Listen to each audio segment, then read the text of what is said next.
أيتها النفس المطمئنة ارجعي إلى ربك راضية مرضية فادخلي في عبادي وادخلي جنتي.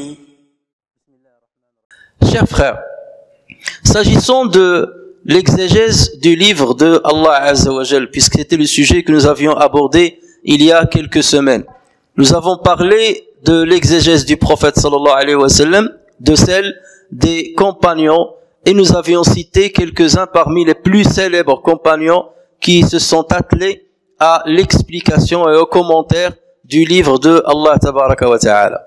Mais après la fin de la génération des compagnons du prophète sallallahu alayhi wa sallam, une nouvelle génération est venue pour protéger ce patrimoine et protéger cet héritage. Il s'agit des tabi'in, des successeurs. Les successeurs, par définition, sont ceux qui n'ont pas vécu et qui n'ont pas vu le prophète sallallahu alayhi wa sallam, mais qui ont vécu avec les compagnons.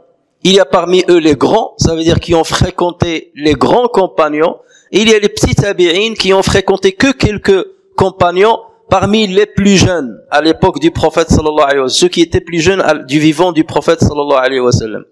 Et donc cette génération a joué son rôle, le rôle de la transmission de l'héritage du prophète sallallahu alayhi wa sallam et de la transmission de l'héritage des compagnons, pour que nous puissions savoir que notre religion, et ce que nous avons reçu aujourd'hui, était toujours passé d'une génération à une autre, et il a été protégé par les meilleurs de la communauté musulmane dans chaque étape générationnelle.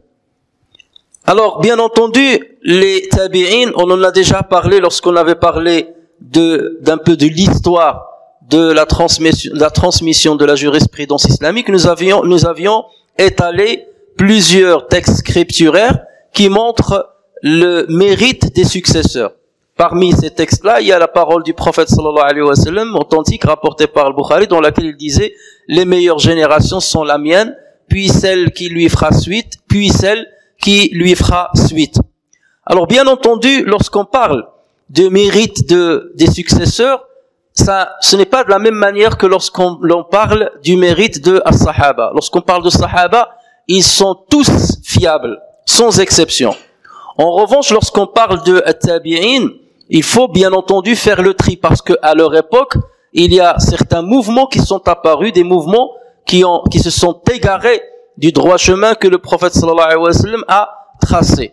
Des gens qui ont commencé à instaurer certaines innovations qui ont duré parfois dans le temps, tels que Al-Khawarij, Al-Mu'tazila. Ces gens-là sont apparus de l'époque même des successeurs. Voilà pourquoi lorsqu'on parle du mérite du successeur, on dit que c'est un mérite général, pas un mérite individuel pour chaque successeur. Et c'est là où les successeurs ont joué leur rôle.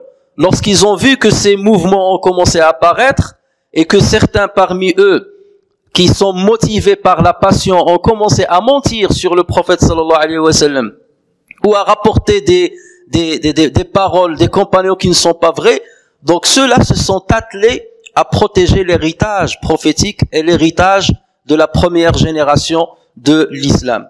Et bien entendu, de cette génération-là sont apparus des grands successeurs reconnus par toute la communauté musulmane, reconnus pour leur savoir, reconnus pour leur connaissance, reconnus pour leur sagesse, reconnus pour leur piété, parce que c'est quelque chose qui joue énormément. Quelqu'un qui est imprégné par une piété inébranlable ne peut pas mentir sur le prophète sallallahu alayhi wa sallam, ne peut pas falsifier l'héritage du prophète sallallahu alayhi wa sallam.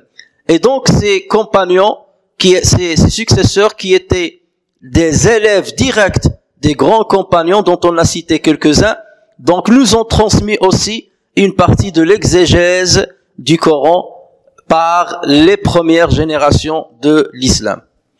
Donc, chers frères, concernant donc le tafsir, l'exégèse du Coran, il y a plusieurs savants qui ont excellé dans ce domaine-là et qui sont devenus très célèbres par l'exégèse qu'ils ont rapporté sur les versets coraniques. Et parmi ceux qui sont les plus connus, on peut citer Al-Hassan al-Basri. Et d'ailleurs, dans les livres de l'exégèse, dès que vous entendez Al-Hassan a dit, ça fait automatiquement référence à Al-Hassan al-Basri et non pas à un autre Hassan. C'est le cas aussi de Mujahid ibn Jabr, c'est le cas de Ikrima, Mawla Abdillah ibn Abbas, c'est-à-dire l'esclave de Ibn Abbas. C'est le cas de Ad-Dahhak, c'est le cas de Ata ibn Abi Rabah, c'est le cas de Masruq ibn al-Ajda', c'est le cas de Sa'id ibn al-Musayyib, c'est le cas de Qatada ibn Di'ama as-Sadusi, c'est le cas de Sa'id ibn Jubayr, de Zayd ibn Aslam, de Abu al-Aliyah et de Alqama ibn Qais. Ces grands savants étaient les élèves directs de grands compagnons parmi les plus célèbres dans l'exégèse du Coran. Et là, les savants distinguent trois écoles qui sont apparues à cette époque. Il y a l'école de la Mecque, l'école de Médine et l'école de l'Irak. Pourquoi on parle de ces écoles? C'est parce que dans chacune de ces villes-là se sont installés quelques grands compagnons du prophète sallallahu alayhi wa sallam, connus pour leur excellence dans l'exégèse du Coran et qui n'arrêtaient pas d'expliquer le Coran à leurs élèves, à ceux qui les côtoyaient, et c'est grâce à eux que cet héritage-là s'est transmis. L'héritage des compagnons s'est transmis donc aux autres générations. Ainsi, dans l'école de la Mecque, le fondateur quelque part de cette école, c'est Abdullah ibn Abbas, parce qu'il était resté une grande partie de sa vie à la Mecque. Le fondateur de l'école de Médine, c'est Ubay ibn Ka'd, dont le prophète sallallahu alayhi wa sallam a fait un bon témoignage concernant sa connaissance parfaite du Coran. Et le fondateur de l'école de l'Irak, ce n'est autre que Abdullah ibn Mas'ud, dont on a parlé il y a quelques vendredis. Donc voici les quatre grandes écoles, avec les trois grands fondateurs de ces écoles-là parmi les compagnons directs du prophète sallallahu alayhi wa sallam. Donc chers frères, nous allons citer une petite partie ou un récapitulatif de la biographie des quelques célèbres successeurs connus pour l'exégèse du Coran. On commence par Sa'id ibn Jubayr, qui était installé à la Mecque au départ. Il a appris le savoir et il a appris notamment l'exégèse de Abdullah ibn Abbas à la Mecque. Il a appris aussi de Abdullah ibn Omar, il a appris de Aïcha radiyallahu anha, et plus tard il s'est installé à Al-Koufa, et c'est là où il a commencé à propager son savoir. Sauf que pendant la gouvernance des Omeyyades, il est sorti dans une révolution qui était menée par Abdurrahman ibn al-Ash'ath. Et d'ailleurs, plusieurs savants ont suivi Abdurrahman ibn al-Ash'ath afin de renverser les Omeyyades. Et Al-Hajjaj ibn Yusuf Thaqafi, qui était à l'époque le gouverneur des Omeyyades en Irak, a tué énormément de savants. C'était une situation très difficile. Et d'ailleurs, parmi ceux qu'il a tués, Sa'id ibn Jubayr, dont nous sommes en train de parler. Il y a eu un échange entre eux deux, et cet échange est très célèbre, très connu. Donc c'est pas le moment ni l'endroit pour le détailler, mais en tout état de cause, il a fini par le tuer alors qu'il n'avait que 49 ans. Et la dernière invocation que Sa'id ibn Jubayr a faite, c'est de dire: Seigneur, ne fais plus de sorte que Al-Hajjaj tue quelqu'un après moi, et que je sois le dernier de la liste de ceux qui l'a tué. Et justement, Al-Hajjaj n'a tué personne après son assassinat de Sa'id ibn Jubayr. Et Al-Hajjaj a vécu sa dernière vie toujours dans la peine profonde, parce qu'il disait: qu'est-ce que j'ai fait, ou bien qu'est-ce que j'ai fait à Sa'id ibn Jubayr? À chaque fois que je veux m'endormir, il sort dans mes rêves, et il me tire par le pied, de sorte que je ne puisse pas dormir. Et il est resté dans cette situation-là jusqu'à sa mort. Le deuxième qu'on peut citer, c'est Mujahid. À chaque fois que vous entendez Mujahid, il s'agit de Mujahid ibn Jabr, un élève aussi direct de Abdullah ibn Abbas. Il a récité par 3 fois le Coran devant Abdullah ibn Abbas. Et lorsque je dis ici réciter, ce n'est pas seulement pour réciter sa mémoire, c'était des gens qui avaient une mémoire d'éléphant. Donc non, c'est une récitation avec l'étude du Coran. S'arrêter sur chaque verset et il l'étudiait avec Abdullah ibn Abbas. Quelle est la signification de ce verset? Quand est-ce qu'il a été révélé? Est-ce que tu as entendu quelque chose du prophète ou des grands compagnons s'agissant de ce verset-là? Et donc il a fait le tour du Coran 3 fois avec lui. C'est pour cela que c'était parmi les grands héritiers de la science de Abdullah ibn Abbas. Il a aussi appris de Aïcha radiyallahu anha, de Abu Huraira, de Sa'd ibn Abi Waqqas, de Jabir ibn Abdillah et de Abdullah ibn Amr, ainsi que de Abu Sa'id al-Khudri radiyallahu anhum. Et c'était celui qui maîtrisait le plus le Coran et son exégèse de son époque. Au point que Sufyan al-Thawri rahimahullah a dit, prenez le Coran sur 4 personnes.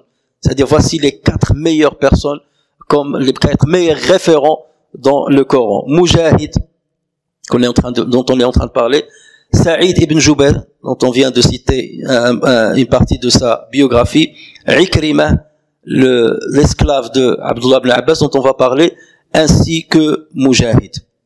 Alors, s'agissant maintenant de Ikrima, qui était l'esclave de Ibn Abbas, ceci déjà nous montre que nos ancêtres s'occupaient bien de leurs esclaves. C'était pas l'esclavagisme dans le sens où ils piétinaient ces gens-là, où ils les rejettent. Non. Ils les considéraient comme leurs propres enfants ou comme leurs propres frères. Et la preuve en est que Abdullah ibn Abbas a transmis tout son savoir à Ikrima, qui était son esclave.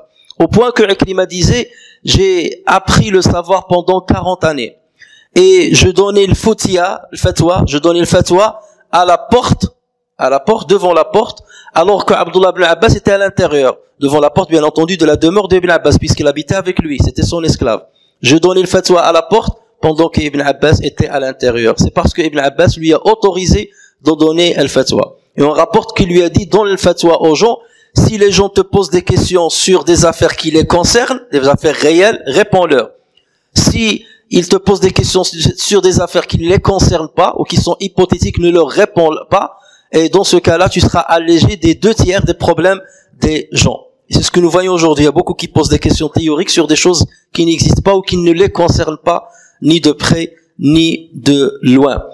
On a accusé Ikrima d'avoir été imprégné par l'esprit de l'Khawarij, par les idées, les opinions de l'Khawarij. Mais une grande partie des savants, à la tête desquels Ibn Abd al-Barr, rahimahullah, on dit qu'il n'y a aucune preuve qui va dans ce sens. C'était seulement certaines animosités qu'il y avait entre lui et certains savants, comme Saïd ibn al-Musayyib, qui ont fait que ce dernier, par exemple, l'a accusé, alors que la divergence était sur des affaires de jurisprudence islamique.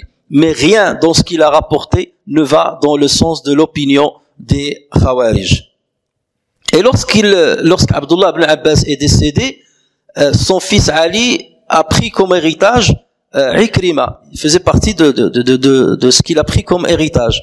Et il l'a vendu avec 4000 dirhams. Et les gens sont venus voir Ali. Lui ont dit, tu oses vendre le savoir de ton père? Le savoir de ton père, c'est Ikrima. Tu oses vendre le savoir de ton père? Dès qu'il a entendu cette phrase-là, ça l'a secoué. Il est allé tout de suite à l'acheteur. Il lui a dit, je te redonne ton argent et tu me redonnes Ikrima. Et c'est ce qu'il a fait justement. Et dès qu'il l'a repris, il l'a affranchi fi sabilillah. On a posé la question à Saïd ibn Jubair, est-ce qu'il y a quelqu'un qui a plus de savoir que toi? Est-ce qu'il y a quelqu'un qui a plus de savoir que toi? Il leur a dit oui, Ikrima Mawla ibn Abbas. Et d'ailleurs, ce dernier s'est marié avec la mère de Saïd ibn Jubair et il est mort en l'an 105 de l'Hégire. Il avait alors 80 ans. Donc, parmi ceux qu'on peut citer, chers frères, Qatada, lorsque vous entendez Qatada a dit, donc il s'agit de Qatada ibn Di'ama as-Sadusi, et lui, il fait partie de l'école irakienne. Il fait partie de l'école irakienne qui a hérité de l'exégèse de Abdullah ibn Mas'ud radiyallahu anhu. Cet homme-là était aveugle, voilà sa caractéristique. Il était aveugle, mais il avait une mémoire extraordinaire. On ne connaissait pas à son époque quelqu'un qui avait une mémoire aussi forte que la sienne. Lui-même, il parlait de lui-même, il a dit, jamais quelqu'un ne m'a rapporté des hadiths et que je lui ai dit, répète-moi le hadith. Il suffisait de l'entendre une seule fois pour qu'il apprenne par cœur ce qu'on lui a dit. L'imam Ahmed ibn Hanbal a fait un témoignage en sa faveur en disant c'était l'homme qui avait la plus grande mémoire de Al-Basra. Et on lui a récité la Sahifa, le livre de Jabir ibn Abdillah. Vous savez que Jabir ibn Abdillah fait partie de l'Mukhirin, de ceux qui ont rapporté énormément plus de 1000 hadiths sur le prophète sallallahu alayhi wa sallam. Et il consignait les hadiths dans un livre. Et donc on a ramené ce livre-là et on l'a lu devant Qatada ibn Di'ama. On l'a lu une seule fois et il fallait pas le répéter, il l'a appris par cœur en l'entendant une seule fois. Salam ibn Abi Muti' a dit Qatada lisait le Coran, terminait la lecture du Coran tous les 7 jours. Et lorsque le mois du Ramadan arrivait, il le terminait tous les 3 jours. Et lorsque les 10 derniers jours du Ramadan arrivaient, il le terminait chaque nuit, chaque jour. Ceci nous montre, chers frères, donc que ces gens-là étaient très très très attachés au Coran. C'est pas pour rien qu'ils sont devenus des références. Et on les a pris comme des références alors qu'il y avait beaucoup d'élèves qui ont entendu des compagnons. Mais pourquoi on a choisi, on a trié à la volée ces gens-là? C'est parce qu'ils étaient connus pour leur piété, pour leur savoir, pour leur sagesse, pour leur pratique religieuse. Des gens qu'on ne peut imaginer un instant qu'ils puissent mentir sur le prophète sallallahu alayhi wa sallam ou mentir dans leur pratique religieuse parce qu'il était visible par tout le monde. Voilà pourquoi on choisissait ces gens-là comme référence. Et comme a dit Mohammed ibn Sirin, le savoir c'est une religion. Faites attention de qui vous prenez votre savoir. Ne vous contentez pas que des apparences où on a dit ou on a rapporté, mais déjà étudiez bien. Comme a dit Ali ibn Abi Talib, faut que tu connaisses le savoir pour savoir qui sont les gens du savoir. Et pour qu'on ne te trompe pas, parce que dans l'histoire de l'islam, il y a énormément de mouvements qui ont égaré énormément de musulmans, alors qu'ils croyaient qu'ils étaient sur le droit chemin, ils croyaient qu'ils étaient sur les pas du prophète sallallahu alayhi wa sallam, mais c'était l'ignorance qui les animait et qui les a mis entre les crocs de certains dévieurs. Nous terminons ce survol de la biographie de quelques-uns des plus célèbres des exégètes du Coran parmi les tabi'in par Al-Hassan Al-Basri, dont on connaît, pratiquement tous les musulmans connaissent le nom. C'est un homme qui est né 2 ans à peine avant l'assassinat de Sayyidina Omar ibn al-Khattab. Sa mère s'appelait Khayira et elle était l'esclave de Salama, l'épouse du prophète sallallahu alayhi wa sallam. Et à chaque fois que Salama envoyait Khayira pour accomplir certaines affaires, elle allaitait Al-Hassan Al-Basri. Et c'est pour cela que les savants ont dit, si Al-Hassan Al-Basri avait cette sagesse et ce savoir, c'est grâce à la bénédiction de cet allaitement. Et Salama le sortait à chaque fois devant les compagnons pour leur dire, faites des invocations pour le petit Hassan Al-Basri. Et c'est ainsi qu'il a baigné dans un climat où il y avait beaucoup de compagnons, desquels il a puisé énormément de savoir. Il a beaucoup bougé entre les villes et les pays, donc il est natif de Médine, mais il s'est installé finalement à Bassora. C'est pour ça qu'on l'appelle Hassan al-Basri, même s'il n'était pas natif de cette ville-là. Et il est devenu une très grande référence dans le domaine du savoir, tout compris, qu'il s'agisse de l'exégèse du Coran, de al-fiqh al-islami, de l'aqidah, de tout ce qui concerne de près ou de loin la religion musulmane. L'imam al-Ghazali a dit, cet homme-là était parmi ses contemporains celui qui ressemblait le plus au prophète dans ses paroles et qui était le plus proche de l'éthique des compagnons du prophète sallallahu alayhi wa sallam, et il était d'une grande éloquence, et lorsqu'il parlait, il ne parlait qu'avec sagesse. On disait que lorsqu'on le voyait, on avait tout de suite peur. Même les ulama, lorsqu'ils le voyaient, une peur de respect, un respect énorme, ce qu'on appelle l'hayba, mélangé avec une certaine crainte. Et même les savants, donc dès qu'ils le voyaient, ils avaient une certaine crainte. C'était quelqu'un de vraiment particulier. Il ne s'empêchait pas d'aller voir les gouverneurs et de les conseiller de ce qu'ils pensaient. Il disait la vérité de ce qu'ils pensaient directement devant eux et il n'avait pas peur d'eux. Lorsqu'ils commettaient une injustice, il allait directement les voir. C'est pas comme ce qu'on voit aujourd'hui. Les gens qui changent du jour au lendemain. La veille, il disait une chose, le lendemain, et heureusement qu'il y a maintenant les enregistrements, on voit la chose et son contraire le lendemain. Après, on dit est-ce que la personne est hypocrite, est-ce qu'il est ambivalent, ou est-ce que c'est seulement quelqu'un qui est sous les ordres de ses sbires, malheureusement. Anas ibn Malik, qui était un compagnon, on lui posait les questions et il leur disait, allez voir notre maître Al-Hassan. Et on s'est exclamé devant lui, comment on vient te poser la question alors que tu es le compagnon du prophète sallallahu alayhi wa sallam, mais tu nous dis d'aller voir Al-Hassan alors qu'il est qu'un tabi'i. Il a dit, allez voir notre maître Al-Hassan. Il a entendu comme nous avons entendu, mais il a engrammé le savoir beaucoup plus que nous. Et ça, c'est un témoignage d'un compagnon du prophète sallallahu alayhi wa sallam. Il est mort, rahimahullah, en l'an 110 de l'Hégire alors qu'il avait 88 ans. Tel est, chers frères et sœurs, un petit résumé de l'histoire de quelques sommités parmi les successeurs qui ont donné l'exégèse, qui ont fait l'exégèse du Coran, qui ont commenté le Coran. Et vous voyez que n'importe quel un livre d'exégèse aujourd'hui, dont vous ouvrez les pages, vous allez forcément lire le nom de quelques-uns de ceux, ou bien de tous ceux que je viens de vous citer, et bien d'autres.